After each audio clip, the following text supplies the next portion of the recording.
بسم اللہ الرحمن الرحیم یا ایہا الذین آمنوا کتب علیکم الصیام کما کتب علی الذین من قبلکم لعلکم تتقون۔ قال النبی صلی اللہ علیہ وسلم لکل شیء زکاۃ وزکاۃ الجسد الصوم، او کما قال صلی اللہ علیہ وسلم صدق اللہ العظیم وصدق رسولہ النبی الکریم۔ ان اللہ وملائکتہ یصلون علی النبی یا ایہا الذین آمنوا صلوا علیہ وسلموا تسلیما۔ اللہم صل علی سیدنا ومولانا محمد معدن الجود والکرم وآلہ وصحبہ وبارک وسلم۔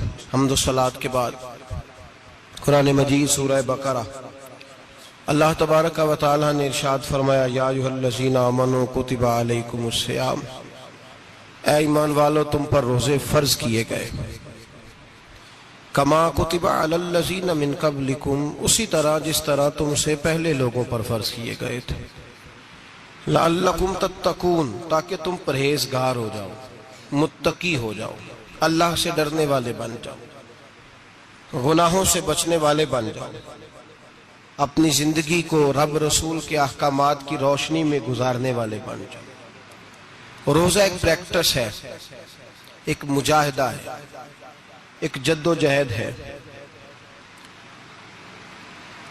جد و جہد کس چیز کی؟ اللہ کی رضا کے مطابق اپنے آپ کو ڈھالنے کی جد و جہد۔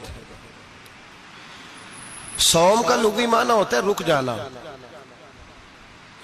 حلال رزق سامنے پڑا ہے، حلال مشروب سامنے پڑا ہے،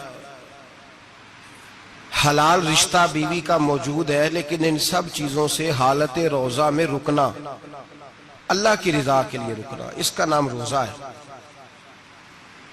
صوم کا معنی رکنے کے ہیں، پرہیز کرنے کے ہیں، بچنے کے ہیں۔ ہر چیز موجود ہے لیکن اللہ کا حکم نہیں ہے تو لہٰذا کھا نہیں سکتے۔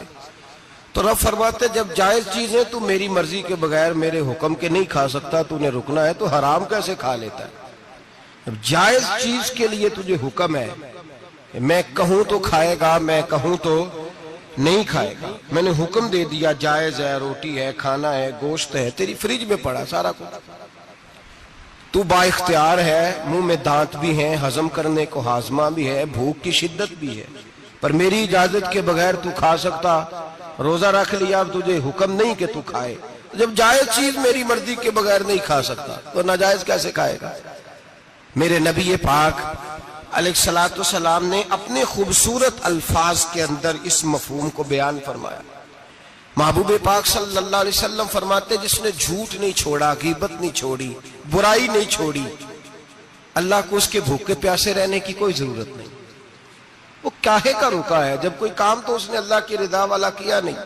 روزہ رکھ کے دغا کر رہا ہے، روزہ رکھ کے جھوٹ بول رہا ہے، روزہ رکھ کے کم ماپ رہا ہے، تول رہا ہے، دھوکہ دے رہا ہے، رشوت لے رہا ہے، فراڈ کر رہا ہے، حرام کا مال کٹھا کر کے کہتا ہے اس میں سے چلو 10 دیگیں بھی پکا دیں گے۔ وہ بھائی جو کام اللہ نے تجھے کرنے کا حکم دیا تھا، جب تو وہ بجا ہی نہیں لا رہا، مقصد روزہ ہی تو حاصل، لعلکم تتقون۔ روزے کا مقصد یہ ہے کہ تو پرہیزگار ہو جائے۔ میرے نبی پاک علیہ الصلوۃ والسلام کی بارگاہ عالی مرتبت میں 2 عورتیں آئیں، یہ چیزیں کھا لو، کہنے لگی محبوبہ ہم نے روزہ رکھا ہوا ہے۔ فرمایا نہیں، تمہارا تو روزہ نہیں ہے، حضور رکھا ہوا ہے روزہ، سحری سے لے کر اب تک کچھ نہیں کھایا، شام تک بھی نہیں کھائیں گی۔ محبوب نے فرمایا ذرا کہہ تو کرو، الٹی تو کرو۔ کہہ کی تو ان کے حلق سے خون بھی نکلا اور گوشت کے لوتھڑے بھی نکلے، پھوٹیاں بھی نکلی۔ نبی پاک نے فرمایا وہاں بیٹھ کے تم نے اپنے جاننے والوں کی غیبت نہیں کی، چغلی نہیں کھائی؟ خاموش ہو گئیں، گردنیں جھک گئیں۔ نبی پاک نے فرمایا تم نے قرآن نہیں پڑھا کہ جو اپنے بھائی کی غیبت کرتا ہے وہ مردہ بھائی کا گوشت کھاتا ہے؟ تو گوشت کھا کے بھی تمہارا روزہ رہ گیا ہے۔ کس طرح کا روزہ ہے کہ صاحب روزہ رکھ کے نہ رکھنے والوں پہ تنقید کر رہے ہیں۔ تراویحاں پڑھ کے نکلے ہیں جو کہتے ہیں میں اکیلا ہی نیک ہوں، باقی تو محلے میں کوئی پڑھتا ہی نہیں۔ یہ کیسا تیرا روزہ ہے کہ تو روزہ رکھ کے تو اس کے مقصد کو نہیں سمجھا؟ لعلکم تتقون، روزہ دار تو وہ ہے کہ روزہ رکھا ہوا ہے، کھانے بھی سے رکا ہے، پینے سے بھی رکا ہے، عمل زوجیہ سے بھی رکا ہے، پھر وہ جھوٹ سے بھی رکے، غیبت سے بھی رکے، بدنگاہی سے بھی رکے، حرام خواری سے بھی رکے ساری چیزوں سے۔ یہ بتلائیے کہ روزے کی حالت میں اپنی بیوی کے پاس جانا منع ہے تو غیر محرم کو دیکھنا جائز ہے؟ ہمارے ٹی وی پہ میں نے پہلے بھی کہا تھا کہ ہم ٹھیکیدار اور ذمہ دار نہیں ہیں مذہب کے۔ یہاں ہمارے آنے سے پہلے بھی کوئی بیٹھا تھا، ہم مریں گے تو یہاں ہم سے بڑے بڑے نیک لوگ بیٹھیں گے، کوئی بندہ ذمہ دار نہیں ہے۔ بڑے بڑے کج کلا، صاحب جبہ و دستار، بڑے بڑے صاحب بصیرت، آئمہ، فقہاء، علماء، زعماء، نقبہ، صوفیاء، اولیاء، غوث، کتب، ابدال، اوتاد، کتب الاقطاب، جانے کون کون آئے، علماء آئے، مفسرین آئے، محدثین آئے، گزر گئے۔ ہم تو خاک نشین لوگ ہیں، تھوڑا کام کرنے والے، تھوڑی صلاحیت رکھنے والے۔ لیکن بھائی اگر کرتے ہیں تو ایک کام کرتے ہیں، ساتھ دوسرا نہیں کرتے۔ یہ کس طرح کا دین سکھانے لوگ نکلے کہ شوال سے لے کر شعبان تک گانا سنایا جائے گا، شعبان سے لے کر شوال تک ناچ گانا کیا جائے گا، شوال سے لے کر شعبان تک دھما چوکڑی ہوگی، رمضان آئے گا تو حدیثیں سنائی جائیں گی، رمضان آئے گا تو لوگوں کو قرآن پڑھ کے سنایا جائے گا۔ یہ مذہب بانج نہیں ہے کہ گویے مذہب سکھائیں گے، ایکٹر مذہب سکھائیں گے۔ یہ مذہب بانج نہیں ہے کہ ایک گلاس کے اندر پہلے شراب پی لو، پھر اسی گلاس میں رمضان آئے تو شہد بانٹنا شروع کر دو۔ یہ بانج نہیں، یہ میرے رسول اللہ کا مذہب ہے۔ اگر تمہیں شوق ہے دین سیکھنے سکھانے کا، یکم رمضان کو توبہ کرو اور کہو کہ ہم ٹی وی پہ بیٹھ کے حدیثیں سنائیں گے تو سارا سال سنائیں گے، اور جس زبان سے حدیث نکلے گی پھر اس سے کبھی گندا گانا نہیں نکلے گا، پھر کبھی ناچ گانا نہیں ہوگا۔ یہ کون سا مذہب ہے جو بیویاں سکھا رہی ہیں؟ یہ کون سا دین ہے جو عورتیں سکھا رہی ہیں؟ میرے رسول پاک صلی اللہ تعالی علیہ وآلہ وسلم کا وہ مذہب ہے کہ میرے اعلیٰ حضرت فاضل بریلوی رحمت اللہ علیہ نے فرمایا، مرد کے لیے جائز نہیں کہ وہ عورت کی زبان سے میلاد بھی سنے، نعت بھی سنے۔ مرد کے لیے جائز نہیں، مرد کو مرد سکھائے گا، عورت سکھائے گی تو عورتوں کو سکھائے گی۔ بے شک آپ سویرے فتویٰ دیجئے کہ چھوٹی سی مسجد میں بیٹھ کے، چھوٹے سے کونے میں بیٹھ کے چھوٹا سا مولوی، اور وہاں تو اتنے بڑے مفتی ٹی وی پہ بیٹھے ہوئے، وہ غلط ہے تو صحیح یہ کیسے ہو گئے؟ سنو، میرے نبی پاک علیہ الصلوۃ والسلام کے مذہب کا حسن یہ ہے کہ اسلام کہتا ہے ایک نظر بی بی کو دیکھا کسی نے غلطی سے تو معافی ہو جائے گی، دوسری نظر شہوت سے دیکھا تو حرام ہے اس کے لیے، وہ پاکستان کا مولوی ہو یا سعودی عرب کا شاہ ہو، کسی کے لیے عورتوں کے بیچ پھرنا اٹھنا بیٹھنا جائز ہے۔ میرے نبی پاک صلی اللہ تعالی علیہ وسلم نے فرمایا ہے میں عورتوں سے مصافحہ کرنے نہیں آیا، اور میرے نبی پاک صلی اللہ علیہ وسلم نے فرمایا ہے، حضور فرماتے لیکن نا کتا بالکل ناپاک نہیں ہوتا، کتے کا تھوک ناپاک ہوتا ہے، یا کتا گیلا ہو جائے تو ناپاک ہوتا ہے، لیکن خنزیر سارا ناپاک ہوتا ہے، کل ناپاک ہے خنزیر۔ نبی پاک نے فرمایا خنزیر بھی ہو اور گند میں لتھڑا ہوا بھی ہو، پیشاب میں لتھڑا ہوا ہو، گوبر میں لتھڑا ہوا ہو، پخانے اور فضلے میں لتھڑا ہوا خنزیر ہو، اس کا جسم تیرے ساتھ ٹکرا جائے تو اتنا برا نہیں جتنا غیر محرم عورت کا وجود تیرے ساتھ ٹکرا جائے تو برا ہے۔ اس حد تک میرے نبی پاک صلی اللہ علیہ وسلم اور گنبد کے معاملے میں فتویٰ دینے والے، یا رسول اللہ کہنے پر کفر کا فتویٰ دینے والے اور بڑی بڑی باتیں کرنے والے خاموش کیوں ہو گئے؟ یا ایھا الذین آمنوا لا تتخذوا اليہود والنصارى اولیاء، رب فرماتا ہے یہودیوں اور عیسائیوں کو دوست نہ بناؤ، یہ تمہارے دوست ہو سکتے، یہ تمہارے سجن ہو سکتے؟ جب عرش کا مالک کہہ رہا ہے سجن نہیں ہو سکتے تو دوستی کی بات کیسے بڑھا رہا ہے؟ یا رسول اللہ ہمارے سجن کون ہو سکتے ہیں؟ فرمایا تمہارا دوست وہ ہو سکتا ہے جو محمد عربی کا غلامی کرنے والا ہو، جو رسول اللہ کی نوکری کرنا ہو دوست ہوگا۔ دوسرا دوست ہو سکتا؟ کوئی ایکٹر مذہب نہیں سکھائے گا، کوئی گویہ مذہب نہیں سکھائے گا۔ حضرت جناب سیدنا جنید بغدادی، بغداد کے پیر سے کسی نے پوچھا تھا آج سے 1100-1200 سال پہلے، وہ تو زمانہ ویسے نیکی اور پرہیزگاری کا تھا، کہا بابا جی مرد اور عورت نیک ہو، بغیر پردے کے، بغیر حجاب کے، بغیر دیوار کے بیٹھ کر ایک دوسرے کو دین سکھا سکتے ہیں؟ حضرت صاحب بتائیے، مرد اور عورت نیک ہو تو بغیر پردے اور حجاب کے ایک دوسرے کو دین سکھا سکتے ہیں؟ تو حضرت جنید بغدادی فرمانے لگے، سکھانے والا حسن بصری ہو اور سیکھنے والی رابعہ بصری ہو تو پھر بھی بغیر پردے کے بیٹھنے کی اجازت نہیں۔ تو مفتی صاحب کو اجازت کس نے دی؟ مولانا صاحب کو اجازت کس نے دی؟ بڑا وہ نہیں ہوتا جو ٹی وی پہ زیادہ آتا ہے، بڑا وہ ہوتا ہے جو رسول اللہ کے دین پہ عمل زیادہ کرتا ہے۔ حضرت عبداللہ ابن مسعود رضی اللہ تعالیٰ عنہ فرماتے، زیادہ باتیں کرنے والا عالم نہیں ہوتا۔ حضور پھر عالم کون ہوتا ہے؟ فرمایا پڑھو قرآن، انما یخشی اللہ من عبادہ العلماء۔ فرمایا بڑا عالم وہ ہوتا ہے جو اللہ سے زیادہ ڈرتا ہے، اس لیے کہ رب فرماتا ہے میرے بندوں میں سے جو عالم وہ ہیں جو اللہ سے زیادہ ڈرتے ہیں، خوف رکھتے ہیں۔ تو میرے بھائی رمضان المبارک میں بچنا ہے، پرہیز کا وقت ہے، تو کوئی شخص بھی کوئی شو نہ دیکھے، میری منت ہے آپ حضرات، کوئی شو نہ دیکھے۔ عورت کا تو پردہ ہے تو ہمیں تو تماشے پہ لگا دیا گیا، عجیب قسم کے ایکٹر آ گئے اور وہ مذہب سکھا رہے ہیں۔ میری اپیل ہے آپ سے کہ سحری افطاری کے وقت ٹیلی ویژن بند رکھیں۔ کیا چیز کھول کے رکھیں؟ یا قرآن کھول کے رکھیں یا رسول اللہ کا فرمان کھول کے رکھیں، اللہ رسول کی طرف توجہ رکھیں، وہ سیکھنے سکھانے کا وقت ہے۔ چھوڑے گویوں سے دین سیکھا جائے گا، ہمیں کوئی شکوہ نہیں، یہ پکی توبہ کریں، سویرے آئیں آ کے دین سکھائیں۔ اور میں ان سے بھی اپیل کروں گا کہ آؤ دین سکھاؤ۔ حضرت فضیل بن عیاض فرماتے ہیں میں ڈاکو تھا، کبھی کبھی چھپ چھپا کے جمعہ پڑھا کرتا تھا، پھر میں نے توبہ کی تو سچی توبہ کی، پھر میں نے توبہ کی تو رب کو راضی کرنے والی توبہ کی، پھر میں نے توبہ کی تو چھوڑی ہر شے، غریبوں کا لوٹا ہوا مال واپس کیا، جس کے پیسے نہ دے سکا اس کے گھر میں جا کے اس کی بھینسوں کو چارہ ڈالا، اس کے اونٹوں کی خدمت کی، میں نے قرضے چکائے۔ فرمایا میں سچی توبہ کر کے مسجد آیا، جس خطیب کے پیچھے میں جمعہ پڑھا کرتا تھا وہ میرے ہاتھ پہ بیعت کر کے مرید ہو گیا۔ اللہ تبارک و تعالیٰ نے اپنے بندوں کے دل میری طرف پھیر دیے، پھر تمہیں اس میں انعام دینے کی ضرورت نہیں پڑے گی، پھر تم کٹیا نشین بن کے بھی دین پھیلاؤ گے تو اللہ اس میں تاثیر پیدا فرما دے گا۔ تو روزے کا معنی رکنا ہے، روزے کا معنی بولیے، روزے کا معنی رکنا، کس سے؟ جھوٹ سے، غیبت سے، بدی سے، بدنگاہی، کھانے پینے۔ روزہ کس پہ فرض ہے؟ امیروں پہ کہ غریبوں پہ؟ جی کہنے نے میں میرا تو کام ہی محنت مزدوری والا، میں کیسے روزہ رکھوں؟ میں تو دیہڑی لگاتا ہوں تو روزہ کیسے رکھوں؟ میں نے نہیں کسی حدیث میں پڑھا کہ روزہ وہ رکھے جو دفتر میں بیٹھتا ہے۔ صحابہ کے زمانے میں تو دفتر ہوتے ہی نہیں تھے، کسی جگہ نہیں لکھا ہوا روزہ وہ رکھے گا جو اے سی میں بیٹھتا ہے، تب تو اے سی تھے ہی نہیں۔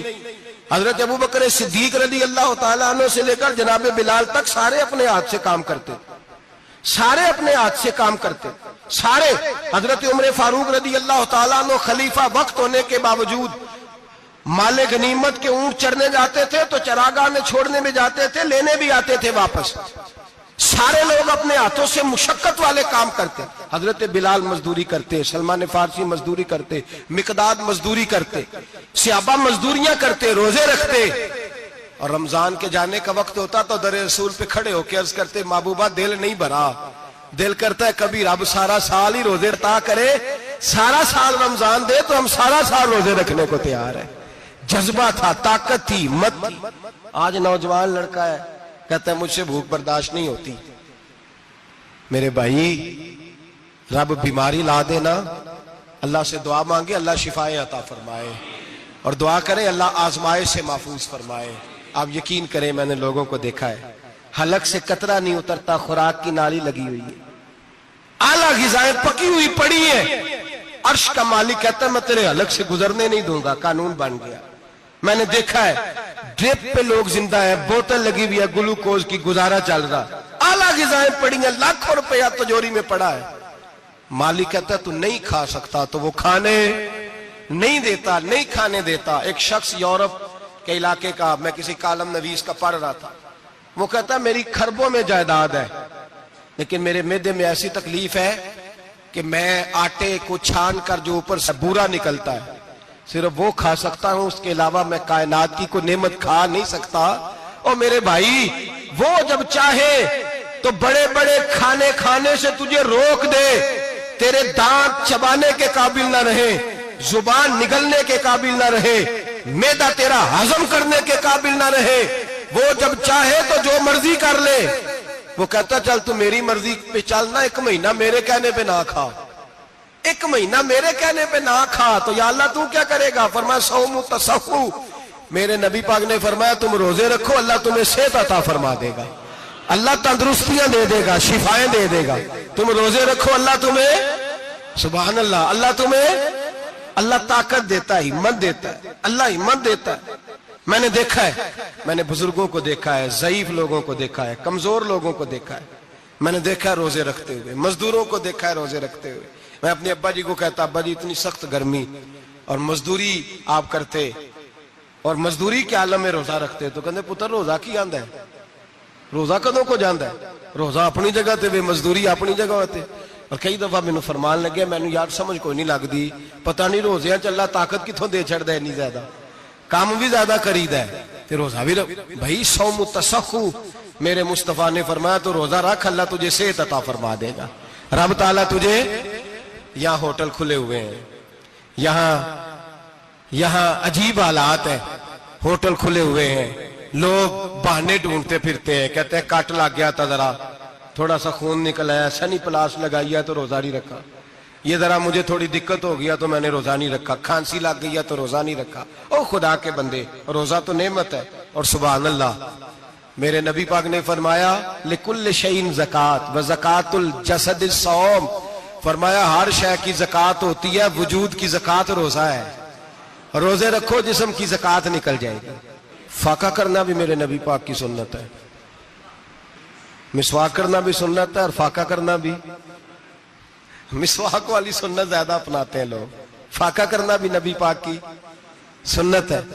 ایک صاحب مجھے کہنے لگے جناب بیٹھ کے کھانا حضور کی سنت ہے، میں نے کہا کبھی کبھی نہ کھانا بھی نبی پاک کی سنت ہے، نہ کھانا بھی حضور کی سنت ہے۔ اور ہمارے فقہاء نے لکھا ہے جو روٹی زیادہ کھاتا ہے اس میں 2 باتیں پیدا ہو جاتی ہیں، کیا کیا؟ ایک بولتا زیادہ ہے، دوسرا سوتا زیادہ ہے، غافل ہو جاتا ہے۔ فقہ اور حکیم اطباء ڈاکٹر کہتے ہیں کہ پیٹ خالی رہے نا جس آدمی کا، اس کا حافظہ مضبوط ہوتا ہے، اس کے ذہن کی گرہ کھلتی ہے، زیادہ کھانے سے تو خماری چڑھتی ہے، دماغ ڈھونڈتے پھرنا روٹی کدھر سے آج اچھی ہے، گھر میں نہیں پکی تو ہوٹل چلے جانا، کھانے کے سوا اور کام ہی کوئی نہیں۔ اور صاحب میرے نبی پاک علیہ السلام نے فرمایا کافر 7 آنتوں سے کھاتا ہے، 7 آنتوں سے، اور فرمایا میرا مومن 1 آنت سے کھاتا ہے، اس کے وجود میں کھانے والی 1 آنت ہے، کافر 7 آنتوں سے کھاتا ہے۔ فاقہ کشی سے نورانیت پیدا ہوتا ہے، کم کھانا۔ دیکھیں نا نبی پاک صلی اللہ علیہ وسلم نے اللہ سے فاقہ مانگ کے لیا ہے، یا اللہ 1 وقت روٹی دے، 1 وقت کا فاقہ دے، مانگ کے لیا ہے نبی پاک نے، مانگ کے۔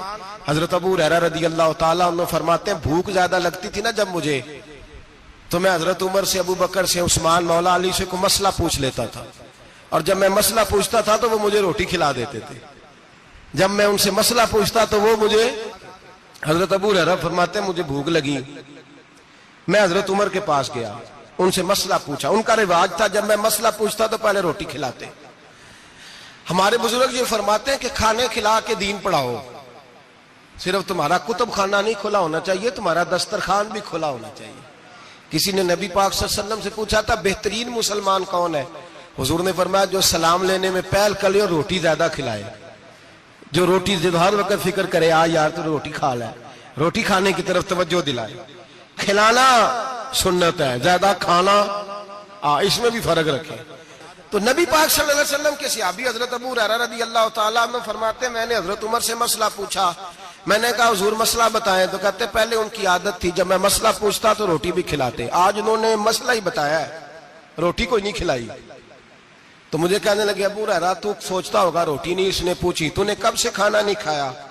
میں نے کہا آج صبح سے۔ تو جناب عمر کہنے لگے میں نے کل صبح سے نہیں کھایا۔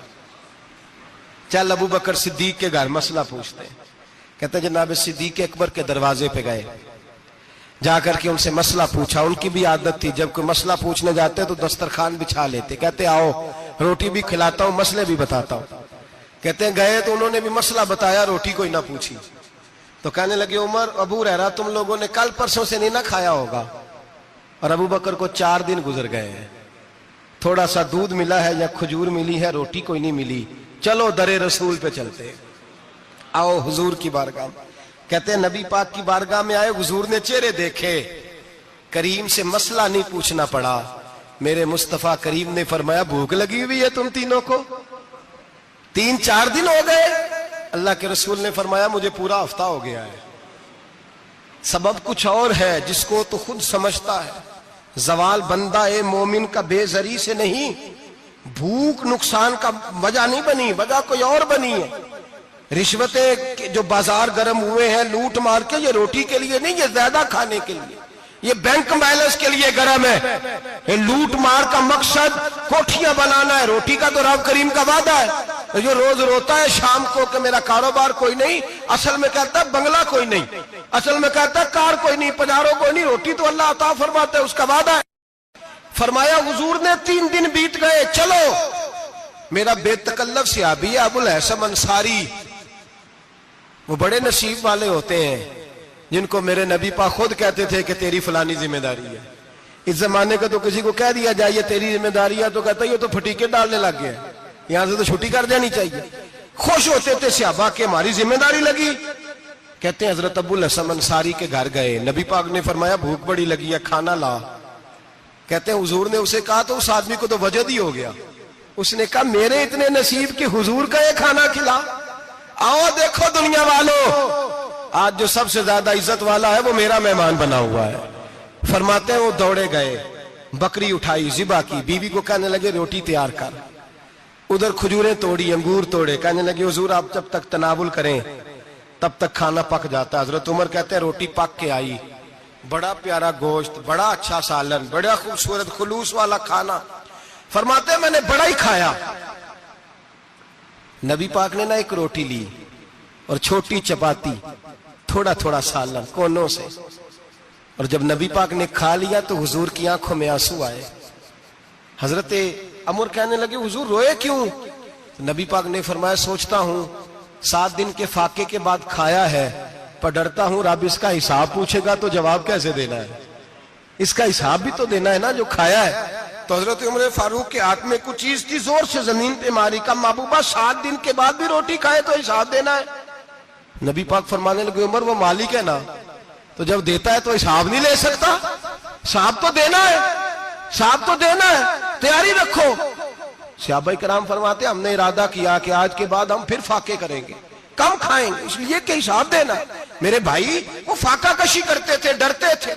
یہاں تو لوگ کھا کے بیمار ہیں، کھاتے جا رہے ہیں، سوتے جا رہے ہیں، کھاتے جا رہے ہیں، سوتے جا رہے ہیں۔ یہ بھی وقت آئے گا رمضان شریف کا، سویرے درس پہ آؤ کہتے نیند بڑی آتی ہے، سویرے 2 سپارے پڑھ کے سویا کرو کہتے صاحب نیند بڑی آتی ہے، فجر کے بعد ہی تو وقت ہوتا ہے اللہ اللہ کرنے کا، شہری کا، کھاتے جا رہے ہیں، سوتے۔ لوگ جماعت سے نماز نہیں پڑھتے سو جاتے، جماعت کا ثواب چھوڑ کے سو جائیں گے۔ بھائی رمضان مبارک میں فاقہ کشی کی ٹریننگ ہوتی ہے، فاقہ کشی کی تربیت لے، رمضان میں روکے اپنے آپ کو، تربیت ہوگی۔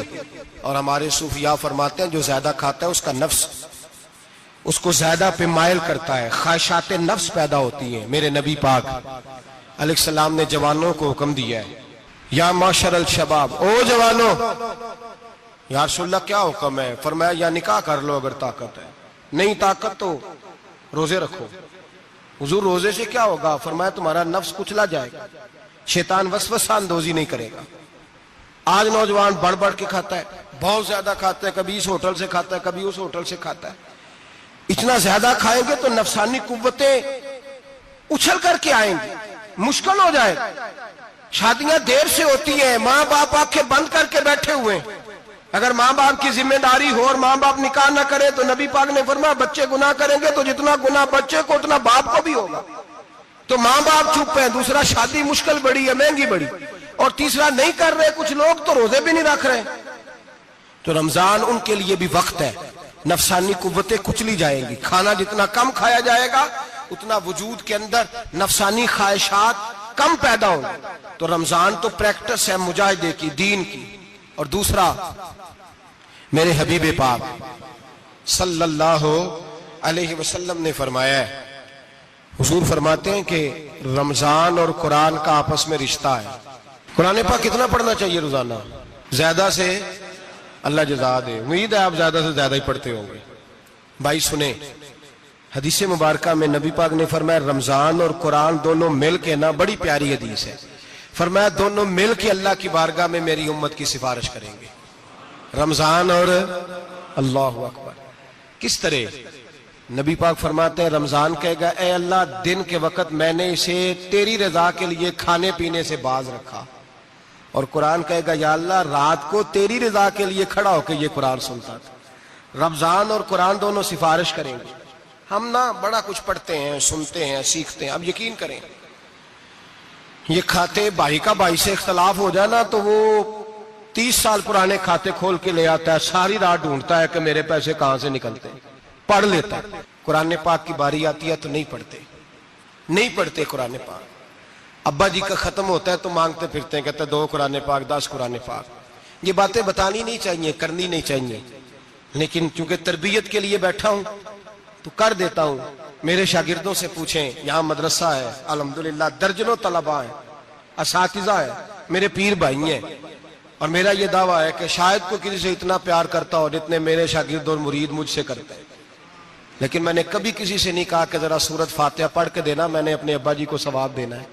پوچھ لیں کسی سے نہیں کبھی کہا, کبھی نہیں میں نے کہا کہ ذرا مجھے تھوڑا سا قرآن پڑھ دیں.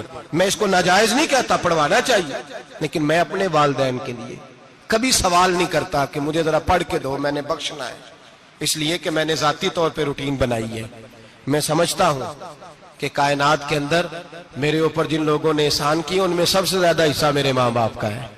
میں سمجھتا ہوں اس بات, کتنا نالائق ہوں میں کہ میں 1 مہینے میں ایک قرآن پاک بھی پڑھ کے ان کی روح کو احسال نہیں کر سکتا. میرا یہ طریقہ ہے ذاتی, میں قدغن نہیں لگاتا, میرا ذاتی طریقہ یہ, الحمد سے شروع کرو اور 2 سورتیں چھوڑ کے قرآن پاک ختم کر دو آخری, اور پھر فلق اور ناس صورتیں ساتھ لے جاؤ.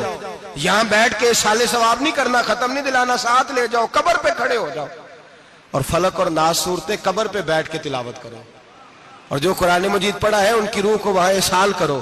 او بھائی, اولاد جب ماں باپ کے لیے پڑھتی ہے تو اسے کہنا نہیں پڑتا اللہ بخش دے, اس لیے کہ اولاد کی نیکیاں خود بخود ماں باپ کے کھاتے میں جمع ہوتی ہیں, خود نیکیاں جمع ہوتی ہیں. میرے بھائی تو بچوں سے یہ تو مطالبہ کرتا ہے کہ بیٹا اس سال رمضان المبارک میں میرے لیے ستو ضرور بنانا, فلانی چٹنی ضرور تیار کرنا, یہ کیوں نہیں کہتا بیوی سے کہ ڈشیں کم بنانا, تو بھی بیٹھ کے قرآن پاک پڑھ, میں بھی قرآن پاک پڑھتا ہوں. ادھر آؤ بیٹا یہاں بیٹھ کے تلاوت کرو, میں بھی کرتا ہوں. بیٹی ادھر آؤ بیٹھ کے قرآن پاک پڑھو. کتنا وقت لگتا ہے؟ حافظ اور قاری اور علماء اگر پڑھے تو 20-25 منٹ لگتے ہیں قرآن پاک کا سپارہ پڑھنے, اور اٹک اٹک کے پڑھنے والا بھی پڑھے تو 1 گھنٹہ لگ جائے گا.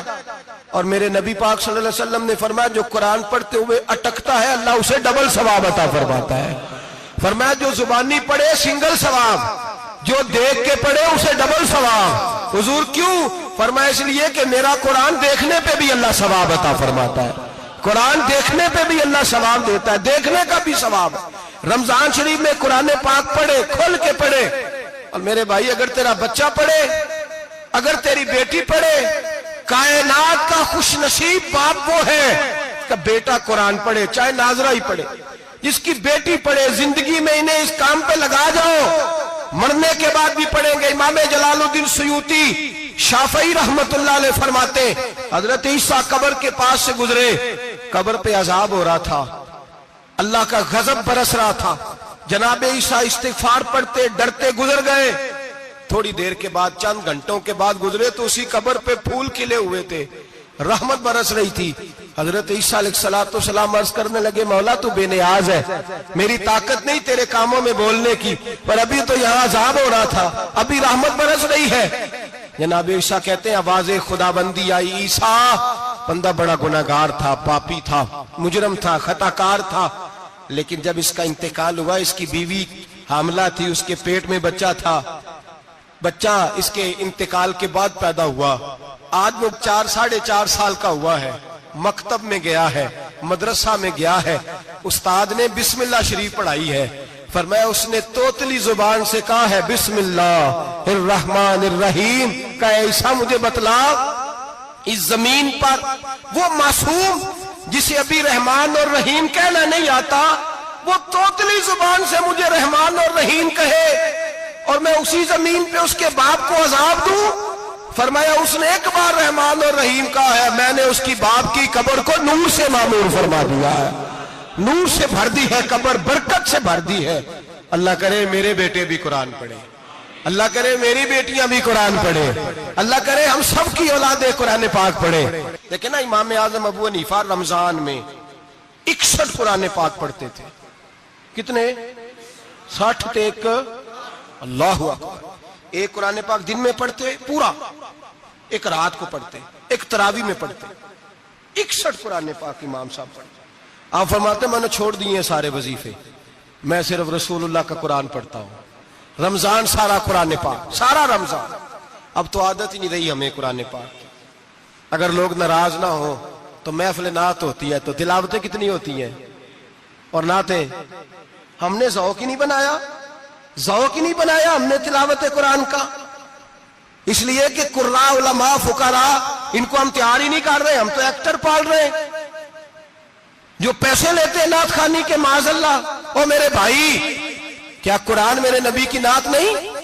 حضرت عائشہ صدیقہ رضی اللہ تعالیٰ عنہ کے پاس صحابہ گئے، کہنے لگے اماں جی ہمیں نبی پاک کا اخلاق بتلائیں۔ اماں جی کہنے لگی جاؤ جا کے قرآن پاک پڑھو، کانا خلقہ القرآن، سارا قرآن میرے نبی کے اخلاق کا ہی نام ہے، یہ ساری نعت ہے، یہ ساری نعت ہے۔ اس نعت کو سننے لوگ کیوں نہیں آتے؟ اتنا راش میں اپنے نعت میں اتنا تراویح پہ کیوں نہیں ہوتا؟ اور ملت کا جوان یاد رکھے، بوڑھے تراویحاں پڑھتے ہیں، ضعیف تراویحاں پڑھتے ہیں، گھٹنوں میں درد ہے تراویحاں پڑھتے ہیں، بیمار بوڑھے تراویحاں پڑھتے ہیں، جوان وہاں چوک میں کھڑے۔ کیا جوانی اس لیے ہے چوکوں میں کھڑا ہوا جائے؟ کیا جوانی اس لیے ہے کہ سعودی عرب جانے کے لیے پاسپورٹ بنانا ہو تو 2.5 گھنٹے کھڑا رہے تو؟ شناختی کارڈ کے دفتر تو کھڑا رہے، پروٹیکٹر کے لیے کھڑا رہے، کافروں کے سامنے کاسا لیسی کرنے کے لیے تو کھڑا رہے، تو نوکری پہ جائے تو ساری رات کھڑا رہے، اور تو قرآن کے لیے کھڑا نہیں ہوتا؟ میرے محبوب نے فرمایا من قام ایمانا و احتسابا غفر له ما تقدم من ذنبه، فرمایا جو رمضان المبارک میں اللہ کی رضا کے لیے گناہوں کی معافی کے ارادے سے قیام کرے گا، راتوں کو عبادت کرے گا، اللہ اس کے پچھلے سارے گناہ معاف فرما دے گا۔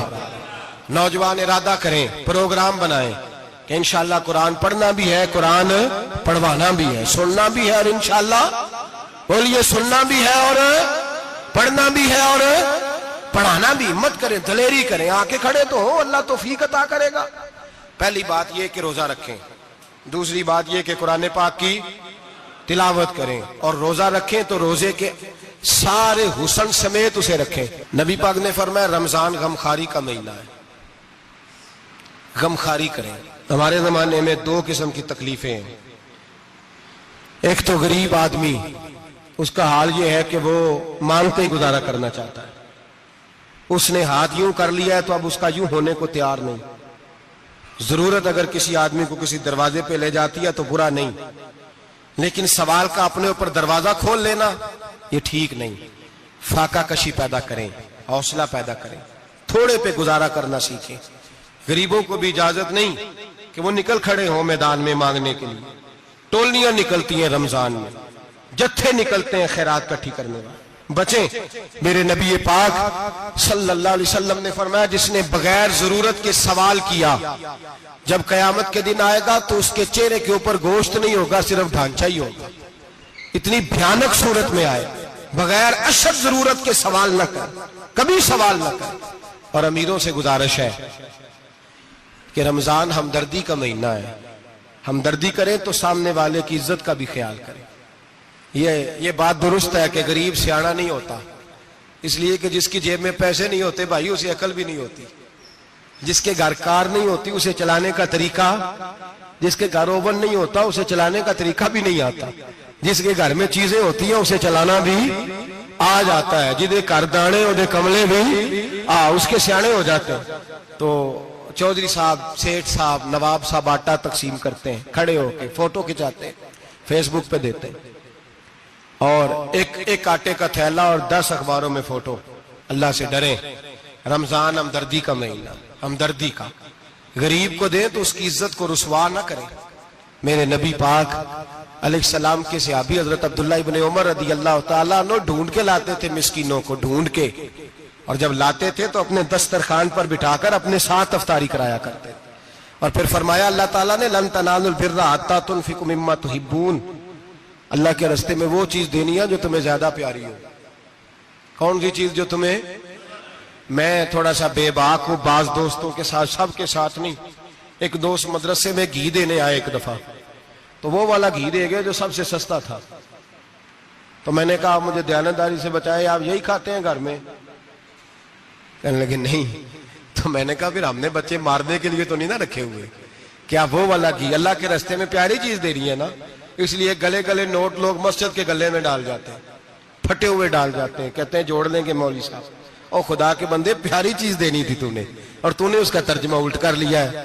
سمجھ لیں رمضان المبارک میں کسی غریب کی مدد کرنی ہے تو ساتھ اس کی عزت بھی کرنی ہے. نبی پاک علیہ السلام کے دروازے پر جب یہ جملہ ایک ہے لیکن بڑا قیمتی ہے.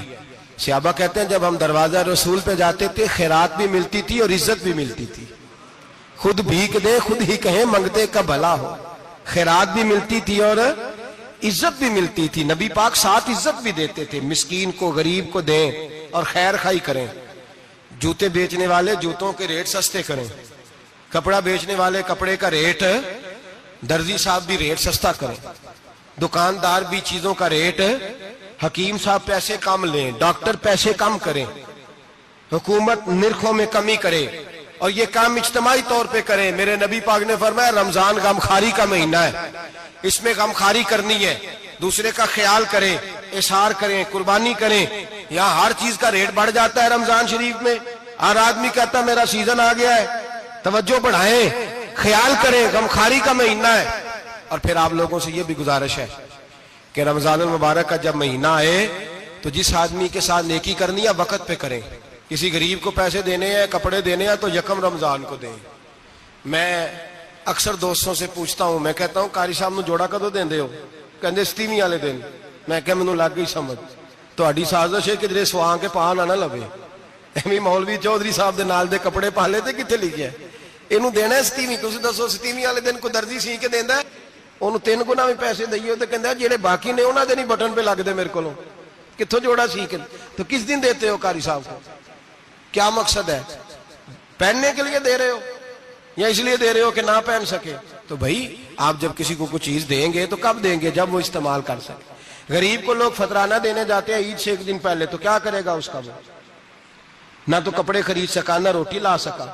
بلکہ میرے حضرت صاحب فرماتے ہیں رمضان سے پہلے دے دو، رمضان کی نیت کر کے رمضان سے 1-2 دن پہلے دے دو، اللہ رمضان جتنا ثواب ہی عطا فرمائے گا. رمضان سے پہلے دو جس کو کچھ ہے دن، قبل از وقت تیاری کرو. اور میرے قبلہ حضرت صاحب فرمایا کرتے اپنے کپڑے بعد میں، غریب کے بچوں کے کپڑے پہلے، اپنے گھر کی ضروریات بعد میں، غریبوں کی ضروریات. اس لیے کہ اللہ پاک نے ان کا رزق بھی ہمارے گھر بھیج دیا. ہماری ڈیوٹی لگائی ہے کہ تم نے بانٹنا، بانٹنے والے بنو. اور یہ ذہن بنائے کہ پتہ نہیں کس کا حصہ تھا جو اللہ نے میرے گھر بھیجا. یہ ذہن بنا کے بانٹ. اور جس کو دینے جائیں، ہاں آپ کو اجازت ہے تھوڑا بہت پتہ کرنے کی، لیکن تھوڑا بہت تفتیش کرنے کی اجازت، بال کی کھال اتارنے کی اجازت. میں نے دیکھا ہے لوگ غریبوں کا انٹرویو لیتے ہیں، تیرا تو فلانا کمانے والا نہیں، تیرا تو فلاں بچہ. او بھائی بہت سارے غریب ایسے ہیں، بڑے ہیں جو کمانے کی کوشش کرتے ہیں لیکن ان کا سبب نہیں بنتا. ہاں ہے ایسے لوگ جو سعودی عرب چلے گئے ہیں، کہتے ہیں تیرا تو فلاں باہر نہیں گیا، گیا ہے، لیکن سارے سعودی عرب جانے والے بھی مال کمانے کی طاقت نہیں رکھتے. کئی وہاں بھی بیٹھ کے بیچارے قرضوں میں الجھے ہوئے ہیں، وہاں والوں کے ظلم کا شکار ہیں، بہت ساری آزمائشوں میں. تو تفتیش کرتا ہے. میرے امام شافعی کا ایک جملہ اگر آپ کو یاد رہ گیا تو بات بن جائے گی. امام شافعی رحمت اللہ، بلکہ حضرت غوث اعظم جیلانی کے پاس وہ بات آپ کو زیادہ فائدہ دے گی. حضرت غوث اعظم جیلانی کو ان کا ایک مرید سمجھانے لگ گیا، کہنے لگا حضرت جی آپ سب کو دیتے رہتے ہیں، ہر بندہ مستحق نہیں ہوتا، ذرا ٹٹول کے دیا کریں. تو غوث اعظم جیلانی فرمانے لگے بھائی مجھے تو لگتا ہے تو بھی ان چیزوں کا مستحق نہیں تھا جو اللہ نے تجھے عطا کر دی ہے. پہلے تو بتا تو مستحق تھا، تجھے اپنی حیثیت اوقات کا پتہ ہے جو اللہ نے تجھے دے دی ہے؟ طاقت تھی،